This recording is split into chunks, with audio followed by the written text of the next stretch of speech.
آپ کی مجلس تھی، ایک بدو گزرا دیہاتی، گوہ کا شکار کر کے جا رہا تھا. گوہ کھاتے تھے عرب جاہلیت میں. کہنے لگا یہ کون صاحب ہیں جو مجلس لگی ہوئی؟ لوگوں نے کہا یہ وہ صاحب ہیں جو کہتے ہیں میں اللہ کا نبی ہوں. اچھا.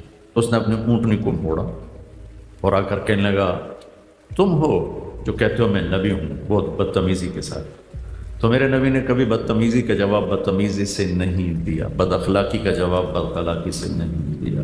آپ کے ماتھے پر بل نہیں رکھا. ہاں میرے دوست میں ہی ہوں. کہنے لگا اگر تیری میری قوم کا معاہدہ نہ ہوتا تو آج میں تجھے اس کا مزہ چکھا دیتا. تو عمر رضی اللہ عنہ کی آنکھیں گھومی، وہ کہنے لگے یا رسول اللہ یہ ایسی بدتمیزی کر رہا ہے، مجھے اجازت ہے میں اس کا سر اڑا دوں. تو آپ نے فرمایا کہ عمر کاد الحلیم ان یکون نبیا، تجھے کچھ خبر ہے کہ اچھے اخلاق والا بس نبی نہیں ہوتا باقی سب کچھ ہوتا ہے.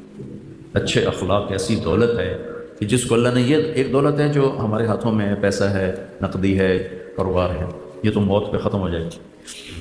اخلاق ایسی دولت ہے. آپ نے فرمایا کہ عمر اخلاق والا بس نبی نہیں ہوتا باقی سب کچھ ہوتا ہے، لہٰذا تو یہ بات مت کر، صبر کر. پھر آپ نے کہا میرے دوست کیا گلا ہے آپ کو، آپ اتنے ناراض ہو کہ کیوں بول رہے ہیں؟ سبحان اللہ. وہ کہنے لگا میں اتنی باتیں نہیں جانتا. گوہ کو رسی سے کھولا، وہ لٹکی ہوئی تھی مردہ، تو اس کو ایسے دم سے پکڑا اور آپ کے سامنے یوں پھینک دیا.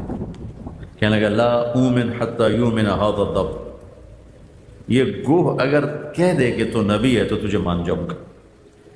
اب اس نے نا ایک ناممکن صورتحال میں ڈال دیا اپنے لحاظ سے کہ مویا تھا بندہ نہیں بولیندا گو کتھوں بولنے، لہٰذا میں یہ بالکل کام پورا کر چھڑیا. لا اومن حتی یومن ھذا الضب، یہ گو بولے تو نبی ہے پھر مانو گا ورنہ نہیں مانتا. وہ اینٹ پہ ہوتی تو گردن ہی نہیں ہوتی، بیچ پڑ گئی. تو آپ نے کہا یا ضب، ایک بہت بڑا مجمع یہ دیکھ رہا سارا، یا ضب. تو اس نے آنکھیں کھولی اور اپنی گردن اوپر اٹھائی، سینہ تان لیا، زندگی آ گئی. اور جانور تو نہیں بولتے، ان کی مخصوص آوازیں ہوتی ہیں، لیکن گوہ نے انتہائی خوبصورت عربی زبان میں کلام کیا اور اتنی اونچی آواز کہ سارا مجمع سن رہا ہے. اس نے کہا لبیک وسعدیک یا زین من وافا یوم القیامہ. سبحان لبیک حاضر، سعدیک حاضر، میرے بھاگ جاگے، میرے بھاگ جاگے، مجھے آپ نے یاد کیا، مجھے پکارا. ایک آپ کو ٹائٹل دیا، نام دیا. اللہ نے میرے نبی کے 10 نام تو ایک ہی حدیث میں رکھے ہیں. ایک ہی حدیث میں میرے نبی نے فرمایا جس سے زیادہ پیار ہوتا ہے اس کو زیادہ نام دیے جاتے ہیں. یہ ہمارا محاورہ بھی ہے اور ہر زبان کا محاورہ ہے، جس سے زیادہ پیار ہوتا ہے اس کو کئی نام، جیسے مائیں اپنے بچوں کو کتنے ناموں سے پکار رہی ہوتی، کتنے نام اس کے گھماتی ہے. تو ایک ہی روایت میں میرے نبی نے فرمایا میرے اللہ نے میرے 10 نام رکھے، میں محمد، میں احمد، ماہی، حاشر، عاقب، فاتح، خاتم، ابو القاسم، طٰہٰ، یاسین. 10 ایک حدیث میں. قرآن سے نکالو تو شاہد، مبشر، نذیر، داعی اللہ، سراج منیر، عزیز، حریص، رؤوف، رحیم، طٰہٰ، یاسین، مزمل، مدثر، رحمۃ للعالمین، کافۃ للناس بشیرا و نذیرا. یہ سب میرے اللہ نے آپ کو نام دیے ہیں. اور نام عربی میں اسے دیے جاتے ہیں جس کا مرتبہ بڑا ہو، جس کا مرتبہ بڑا ہو اس کو نام دیے جاتے ہیں. تلوار، تلوار کے ہماری زبان میں ایک ہی لفظ ہے تلوار، لیکن عربی میں تلوار کے 500 نام ہیں، 500 نام ہیں اس کی عظمت کی وجہ سے. تو میرے رب نے اپنے حبیب کو نام دیے، 2 نام ذاتی باقی صفاتی. محمد و احمد ذاتی نام دیے اور باقی سارے صفاتی نام دیے. اور محمد اور احمد کو اپنے نام کے ساتھ اتنے خوبصورت انداز میں جوڑا ہے کہ اللہ کے لفظ میں کوئی حرف نہیں، کوئی نقطہ نہیں ہے، ٹھیک ہے نا. محمد میں بھی کوئی نقطہ نہیں ہے، احمد میں بھی کوئی نقطہ نہیں ہے. اللہ 4 حرف ہیں، محمد بھی 4 حرف ہیں اور احمد بھی 4 حرف ہیں. یہ 4 جمع 4 جمع 4 12 بنتے ہیں. جب اللہ نے کلمہ توحید بنایا، رسالت بنایا، تو لا الہ الا اللہ اور محمد رسول اللہ 2 جز ہیں، ایک لا الہ الا اللہ، ایک محمد رسول اللہ. تو یہاں 12 کے عدد کو اس طرح اللہ تعالیٰ نے پرویا ہے کہ لا الہ الا اللہ بھی 12 حرف ہیں اور محمد رسول اللہ بھی 12 حرف ہیں. پھر اپنے حبیب کے نام کو قرآن کے ساتھ ایسے جوڑا ہے، اور میں قرآن اور اپنے نبی کو جوڑ بٹھا رہا تھا تو یہ بات اسی میں آ رہی. اپنے نبی کو ہمیں قرآن دیا، قرآن کو سمجھانے کے لیے نبی دیا، ہمارے ہاتھ میں نہیں دے دیا لو پڑھ لو جب پہ سمجھ لو. ایک ہستی دی، ایک محبوب دیے جو ایک زندگی بتا کے گئے، سمجھا کے گئے، کروا کے گئے. صرف سمجھایا نہیں، بتایا نہیں، کروا کے گئے. تو قرآن کا شروع ہے الحمد. الحمد پہلا لفظ الحمد. الف لام ہٹا دیں تو نیچے سے کیا نکلتا ہے؟ حمد. محمد کا میم ہٹا دیں تو کیا نکلتا ہے؟ حمد. احمد کا الف ہٹا دیں تو کیا نکلتا ہے؟ حمد. یہ قرآن سے اپنے حبیب کے نام کو جوڑا، حمد حمد حمد حمد حمد حمد. کہ پہلے لفظ کے ساتھ اپنے حبیب کے نام کو جوڑ کے بتایا ہے کہ سارے قرآن کے علم کا دروازہ میرا نبی ہے، چابی میرا نبی ہے. یہ چابی لگے گی تو قرآن کھلے گا، ورنہ قرآن نہیں کھلے گا. اب وہ اس میں شکاگو میں اور ڈٹرائٹ میں یہودی پروفیسر ہیں جو قرآن پر ڈگری دیتے ہیں، پی ایچ ڈی کی ڈگری دیتے ہیں، لیکن جو کہ محمدی دولت کوئی نہیں ہے تو ایمان سے محروم ہیں، اسلام سے محروم ہیں. ڈگری وہ ہمارے لڑکوں کو ڈگری وہ دیتے ہیں، یہودی ڈاکٹر، عیسائی ڈاکٹر ڈگری دیتے ہیں، لیکن محمدی نور کوئی نہیں ہے تو محروم. کہ لفظ اللہ یہ بڑا خوبصورت نام ہے، اللہ نے اپنا نام چن کے رکھا ہے. خدا نہ کہا کرو، خدا نہ کہا کرو، نہ لکھا کرو، نہ بولا کرو، نہ کہا کرو. کہ خدا ترجمہ ہے، نام نہیں. نام کو ترجمے سے نہیں بلایا جاتا. اصغر بیٹھا ہے، چودھری اصغر. اصغر کا مطلب چھوٹا. کوئی عقل جی چودھری چھوٹے صاحب کیسے لگے گا؟ میرا نام ہے طارق، رات کو آنے والا. کوئی کہے مولانا رات کو آنے والے کیا حال ہے؟ یہ کوئی معقول بات ہے؟ نام کا ترجمہ نہیں ہوتا، نام کو نام سے پکارا جاتا ہے. خدا ترجمہ ہے، اللہ نام ہے. ہمارے راجپوتوں کی ایک شاخ ہے سیال. سیالوں کی ایک سب کاسٹ ہے ڈنگے، جنگ میں بیٹھے ہوئے ڈنگے سیال. تو ہمارے دوست سے فوت ہو گئے. انہوں نے اپنے دوست کو فون کیا شہر میں، ان کی چھوٹی بچی نے اٹھایا تو ان کے والد تھے نہیں. تو اس نے کہا کہ بیٹی پھر اپنے ابو کو بتا دینا کہ جہانگیر ڈنگے کا فون آیا تھا. اب وہ جب اس کا ابا گھر آیا تو اس نے آ کے فون کیا میاں جہانگیر نے کہ مار صاحب آج بڑا لطیفہ ہوا ہے. کیوں؟ کہ میں گھر آیا تو میری بیٹی آخر لگی ابو جہانگیر ٹیڑے کا فون آیا تھا. جہانگیر ٹیڑے کا فون آیا تھا. تو یہ اللہ کو خدا کہنا، یہ اللہ کو ادا کرنا نہیں ہے. اللہ کی ادائیگی اللہ سے ہے، اللہ سے. اور لفظ اللہ میں ایک اور خاصیت، یہ ہونٹوں سے نہیں ادا ہوتا، یہ اندر سے ادا ہوتا. اللہ کہو، ہونٹ ہلے نہیں ہلے نا، چونکہ اللہ اندر کی چیز ہے، یہ زبان کی چیز نہیں ہے. زبان تو اظہار کے لیے، اللہ اندر میں بسانے کے لیے. تو اس لفظ میں اللہ نے خصوصیت رکھی ہے، لفظ بتاتا ہے کہ اس کو اندر اتارو. ہونٹ نہیں ہلتے، اندر حلق سے اس کی آواز، سارے حروف حلق سے ادا ہوتے ہیں اللہ. اور یہ جو جب اللہ کے لام، یہ جو زبان ہے نا اس کو تالو سے لگاتے ہیں، تالو سے لگا کر کہو اللہ، عرش ہل جاتا ہے. تو یہ لفظ اللہ کی خصوصیت ہے کہ اندر سے ادا ہوتا ہے، ہونٹ نہیں ہلتے، اندر کی آواز ہے. ہونٹوں سے جھوٹ بھی بول سکتا ہو، اندر میں آدمی چاہے باہر جھوٹ بول رہا ہو، سچ بول رہا ہو، اندر ایک اور نظام ہے جس کو کوئی ہلا نہیں سکتی باہر کی طاقت. تو اللہ کہو گے نا، خدا تو نہیں کہو گے نا. عادت ڈالو. یہ فارسی کا لفظ ہے، فارسی کا لفظ ہے تو جس کا مطلب ہے جسے کسی نے نہ بنایا. تو اللہ بھی وہ ہے جسے کسی نے نہ بنایا، جو کسی کا محتاج نہ ہو. تو ہم ترجمے سے مت پکاریں اللہ کو، اللہ سے پکاریں. پھر لفظ اللہ میں خصوصیت ہے، کسی بھی لفظ کا حرف نکالو مطلب بدل جاتا ہے. خدا ہلے دو، خا ہٹا دو، پیچھے دال بچتا ہے. دا پشتو میں ہے، اردو میں نہیں. الف اس کا دال ہٹا دو تو خا بن جاتا ہے. خا بھی پشتو میں خا، اردو میں کوئی نہیں ہے.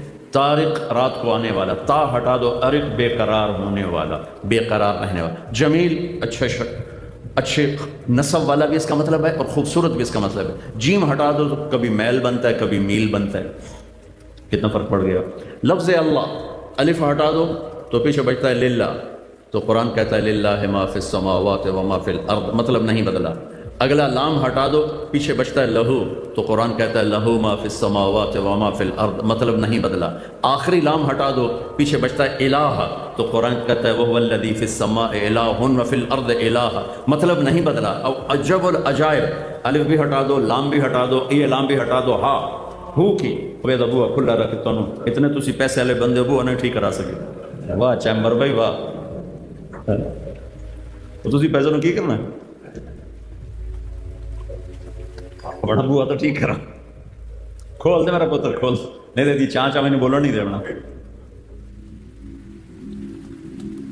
اب یہ الف ہٹا دو، اگلا لام ہٹا دو، اگلا بھی لام ہٹا دو، ہا کی پیش کو باقی رکھو نا، صرف پیش کو، تو بھی اللہ کی طرف جاتا ہے، اللہ لا الہ الا ہو، الف لام میم اللہ لا الہ الا ہو، هو اللہ الذی لا الہ الا ہو۔ اب ہو بولو تو بھی سننے والا کہے گا اللہ بول رہا ہے، لہو کہو تو قرآن کہتا ہے اللہ ہی ہے، للہ کہو تو قرآن کہتا ہے اللہ ہی ہے، الہ کہو تو قرآن کہتا اللہ ہی ہے، اور اللہ کہو تو ساری کائنات کہتی اللہ اللہ ہے۔ یہ لفظ اللہ کی خصوصیت ہے جو کسی جگہ نہیں پائی جاتی، اور کسی جگہ یہ خصوصیت نہیں پائی جاتی۔ تو اللہ نے دنیا اور آخرت کے اندھیروں سے نکالنے کے لیے قرآن دیا۔ قرآن ہمارے حوالے نہیں کر دے کہ آپ یہ سمجھو، بیچ میں اپنا حبیب، اپنا محبوب جناب رسول اللہ صلی اللہ تعالیٰ علیہ وسلم، آخری نبی، آخری رسول، مکمل اکمل، ساری کائنات سے اعلیٰ برتر افضل، گوہ نے آپ کو ایک نام دیا، اس پر یہ ساری باتیں دائمہ میں نے آپ کو سنائیں۔ گوہ نے کہا اچھا یہ تو صفاتی ذاتی نام دو ہیں، صفاتی نام کی حد کوئی نہیں ہے۔ میرے پاس ایک چھوٹی سی کتاب ہے جس میں میرے نبی کے صفاتی نام 1177 علامہ سندھی رحمۃ اللہ علیہ کی وہ کتاب ہے۔ تو جتنے میں نے صفاتی نام پڑھے اس میں جو حسن اس نام میں ہے وہ بہت کم کسی اور نام میں ہے کہ ایک گوہ نے آپ کو نام دیا، وہ بتانے لگا ہوں۔ لبیک وسعدیک یا زین من وافا یوم القیامہ، لبیک میں حاضر، سعدیک میں حاضر، میرے بھاگ جاگے، مجھے کس نے پکارا؟ یا زین من وافا یوم القیامہ، قیامت کا دن بہت مشکل ہے، آپ کی طفیل وہ دن خوبصورت ہو جائے گا۔ سبحان، کیا کمال کر لیا ہے، اے قیامت کے دن کو خوبصورت بنانے والے، زین کہتے ہیں خوبصورت بنانے والا، اے وہ ہستی جن کی طفیل قیامت کا دن خوبصورت ہو جائے گا۔ اللہ والساعۃ ادہا و امر، میرا اللہ قرآن میں کہہ رہا ہے قیامت بڑی دہشت ناک ہے اور بڑا کڑوا دن ہے، بڑا دہشت ناک دن ہے، اور گو نے کہا آپ کی طفیل وہ دن بھی خوبصورت ہو جائے۔ سبحان اللہ۔ آپ نے فرمایا من تعبد، کس کی پوجا کرتی ہے؟ اب بدو بھی دیکھ رہا ہے، سارے صحابہ بھی دیکھ رہے ہیں، پہلے این کھلوتا ہے پھر این ہو گیا نا، اے کی بڑی ہے تو بولو نہیں لگے۔ تو آپ نے کہا من تعبد، کس کی بندگی کرتی؟ اس نے کہا من فی السماء عرشہ وفی الارض سلطانہ وفی البحر سبیلہ وفی الجنت رحمتہ وفی النار عقابہ، میں اس کی بندگی کرتی ہوں جس کا عرش ہے آسمانوں پر، جس کی سلطنت ہے زمینوں میں، جس کے راستے ہیں سمندروں میں، جس کی رحمت ہے جنت میں، جس کا عذاب ہے جہنم میں۔ پھر آپ نے کہا من انا، اب وہ سوال کا جواب آیا جو بدو نے کہا تھا۔ آپ نے فرمایا من انا، میں کون ہوں؟ تو گوہ کو آپ کی رسالت کا بھی پتہ ہے اور ختم نبوت کا بھی پتہ ہے۔ گوہ نے کہا انت رسول رب العالمین، آپ رب العالمین کے رسول ہیں، تو اتنا کافی نہیں ہے، وخاتم النبیین، اور آپ آخری نبی ہیں۔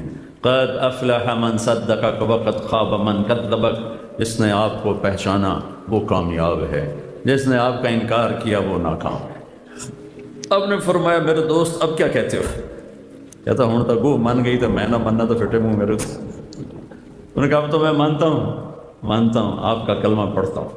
تو اللہ نے ہمارے بھاگ جگائے، ہمیں بہت عظیم و شان ہستی دی، رسالت میں جتنے نبی رسول آئے، آپ نے کہا میں سب کا نبی اور رسول، سب کا، صرف ہمارے نہیں ہیں، پچھلوں کے بھی ہیں، اگلوں کے بھی، کہ میں سب کے لیے رسول بن کر آیا۔ آپ نے فرمایا نبیوں کے سردار 4 ہیں، نوح، ابراہیم، موسیٰ اور عیسیٰ علیہ السلام، اور میں ان سب کا سردار، آپ نے فرمایا تم قیامت کے دن دیکھنا سب سے پہلے قبر سے میں اٹھوں گا، اور تم دیکھنا اللہ کا جھنڈا میرے ہاتھ میں ہوگا، تم دیکھنا کل کائنات میرے پیچھے چلے گی، میں آگے چلوں گا، تم دیکھنا میں اپنی امت کے ساتھ ایک اونچے مقام پہ کھڑا ہوں گا، تم دیکھو گے قیامت کے دن جنت کی چابی میرے ہاتھ میں ہوگی، تم دیکھو گے جنت سارے نبیوں پر حرام ہے جب تک میرا قدم نہ پڑ جائے، اور تم دیکھو گے ساری امتوں پر جنت حرام ہے جب تک میری امت نہ داخل ہو جائے، اور حساب شروع نہ ہوگا جب تک میرے محبوب کی شفاعت نہ ہوگی، پل صراط پار نہ ہوگا جب تک میرے محبوب کی شفاعت نہ ہوگی، جنت کا دروازہ نہیں کھلے گا جب تک جناب رسول اللہ صلی اللہ علیہ وسلم افتتاح نہیں فرمائیں گے۔ اللہ نے ہمارے اور اپنے درمیان جناب رسول اللہ صلی اللہ تعالیٰ علیہ وسلم کی ہستی کو نمونہ بنا کے رکھا، نمونہ بنا کے، اور آپ کی زندگی کو اتنا محفوظ فرمایا۔ دیکھو نا، قرآن نے 25 نبیوں کے نام ذکر کیے ہیں، 1,24,000 میں سے 25 کو قرآن نے جگہ دی ہے، 100 200 500 تاریخ میں جگہ ملتی ہے، باقی نبیوں کے نام ہی معلوم نہیں ہیں کون تھے کہاں تھے۔ اور جو بڑے 4 نبی میں نے بتایا، نوح علیہ السلام، ابراہیم علیہ السلام، موسیٰ علیہ السلام، عیسیٰ علیہ السلام، ان جیسے بڑے انبیاء کی تاریخ بھی پوری محفوظ نہیں ہے، لیکن میرے نبی واحد ہستی ہیں جن کی زندگی کی ہر شے محفوظ۔ آپ کی ذات تو ذات ہے، آپ کی ہستی تو ہستی ہے، میرے نبی کی بکریوں کے نام محفوظ۔ سناتا رہتا ہوں، 9 بکریاں تھیں، عجوہ، سقیہ، زمزم، برکہ، ورثہ، اطلال، اطراف، غیثاء، قمراء، یہ 9 بکریاں تھیں۔ ان میں ایک بکرا تھا یمن، اس کا نام تھا یمن، ان کو چرانے والی تھی ام ایمن۔ اس میں آپ کی ایک بکری قمراء، وہ آپ کی زندگی میں مر گئی۔ جس نبی کی بکریوں کے نام اللہ نے ہم تک پہنچائے ہیں ان کی سیرت نہیں محفوظ ہوگی۔ جس گھر میں آپ تشریف فرما ہوتے تھے، ام ایمن ان بکریوں کا دودھ نکال کر وہاں پہنچا دیتی تھی۔ آپ گئے، 2 اونٹ تھے، ایک کا نام تھا عسکر، ایک کا نام تھا ثعلب، 4 اونٹنیاں تھیں، جدعا، ازبا، شہبا، قصوا۔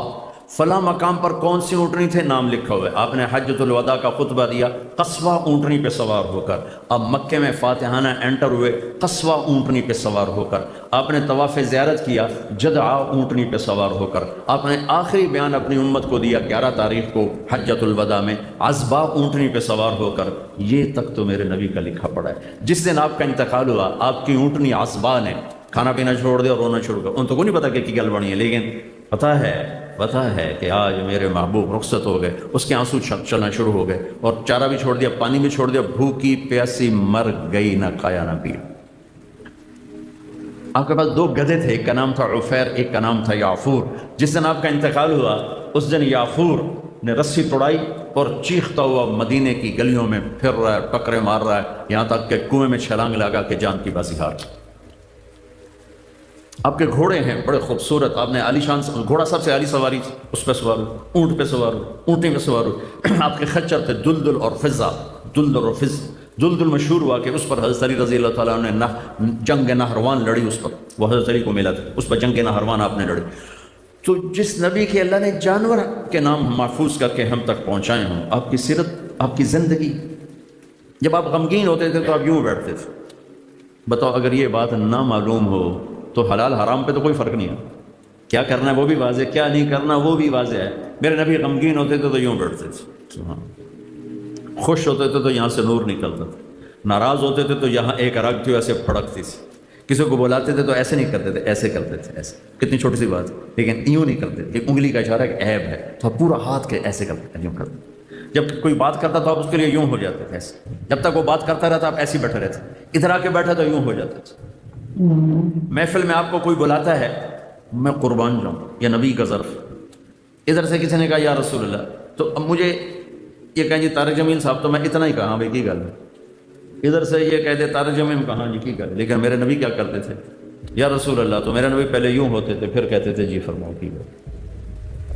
اذا التفت التفت جميعا، کر کے تو ڈوکھا کا کوئی ادھر سے بلاتا تو پھر آپ پورا یوں ہوتے تھے جی فرماؤ، کسی نے یوں پکارا تو آپ یوں ہوتے تھے، پورا عزت دیتے تھے، سینے سے سینہ ملاتے تھے۔ ہمارے موبائل نے ہمارے اخلاق برباد کر دیا۔ موبائل سامنے ہاں جی بولو کی گل، سن رہا پہ گل کرتا ہوں، سن رہا ہاں کی گل، بے عزت کر کے رکھ دیا، ذلیل کر دیا۔ بیوی بات کر رہی، موبائل سے کھیل رہا اور بات کر رہا ہے، بچہ بات کر رہا ہے۔ اس لفظ سے غور فرمائیں، توجہ کی، توجہ فرمائی، توجہ کے تا ہٹاؤ تو پیچھے وجہ نکلتا ہے، وجہ چہرے کو کہتے ہیں کہ حضور اپنا منہ شریف میرے الکار کے گل کرو۔ اس لفظ کا مطلب یہ ہے